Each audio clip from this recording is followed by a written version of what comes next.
Brothers and sisters, I believe we are here tonight convened by the spirit of love and truth, hope and healing. And I'm glad to be in that kind of setting because I need healing and I need hope and I need love. As a resident of Sandy Hook, I think the first step in healing was being with others in community, where we could share pain, where we shared our broken hearts, where we also shared a recognition of the love that surrounded us as community. And that itself began part of the healing journey. There's definitely been moments where I've broken down and wept. I live in town. I have children that go to the schools. It's an awful event, a tragedy that you really can't fully measure emotionally and spiritually. And so we do what we can, recognizing that we're grieving, but also recognizing that we have a calling in the midst of that.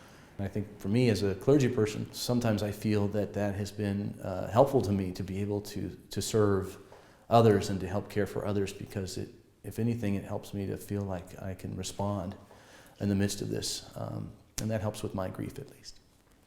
I spoke to the clergy this afternoon, and number one, I told them to recognize that they are God's agents in this situation. Therefore, they can depend upon God providing them strength they didn't know they had, and they can call on God for wisdom and understanding. We share a commonness in our humanity and a common respect for the God who created us, and a common love that runs through all our traditions. And well, at one point we might have paid lip service to that. We're an interfaith clergy group. I think we saw it in a very profound, very real way through this experience. I think those kind of images and reminders to us in those early days of how we were connected to each other will be very important to how we choose to continue to minister together and to trust that somehow God is sustaining my fellow brothers and sisters in faith, even if they're not of my own faith. Already you all have us discussing violence. Already we are discussing as a community gun violence, some kind of this way and some that way, but the discussion is going on. Already we are beginning to hear out of Washington executive orders. Out of this, they did not die in vain. But I can't say it too triumphantly yet. But out of that bloodshed, I assure you, we're going to work something out of this, and their legacy will be that, we had founders of America, but they are new founders of a new America.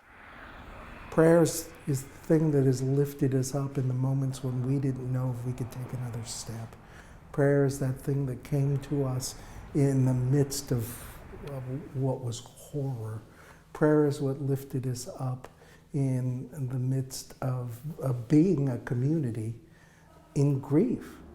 And if it weren't for prayer, I'm not sure how any of us would have gotten through this experience.